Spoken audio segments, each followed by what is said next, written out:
Shweta Singh Kirti, sister of late actor Sushant Singh Rajput, severely criticized Rhea Chakravarti in a series of tweets in the early hours of Friday over an interview the latter gave the day before. Shweta's contention is that her late brother's girlfriend Rhea has tarnished his image in national media with all that she said.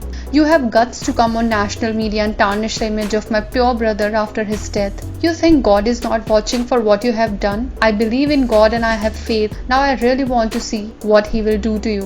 Shweta Singh Kirti posted from her unverified Twitter account. In a separate tweet, Shweta demanded that Rhea should be arrested for allegedly drugging Sushant without his consent and manipulating his mind. "I wish Bhai would have never met that girl at all. Drugging someone without his consent and then convincing him that you are not well, taking him to the psychiatrist. What level of manipulation is this? How will you ever redeem your soul?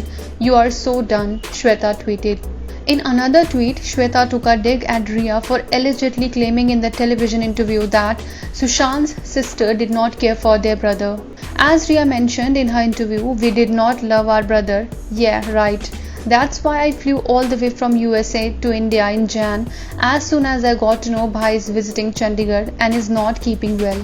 I had to stall my business and leave my kids behind," wrote Shweta, attaching a copy of her flight's e-ticket along with the tweet as evidence. Shweta also alleged in another tweet that even after flying down to India, she did not get to meet her brother Sushant because by that time he had left Chandigarh due to continuous calls from Rhea. "The worst part was I did not even get to meet him cause by the time I reached, Bhai had already left Chandigarh because of the constant pestering calls of Rhea and some work commitments. Family was always there standing rock solid for him."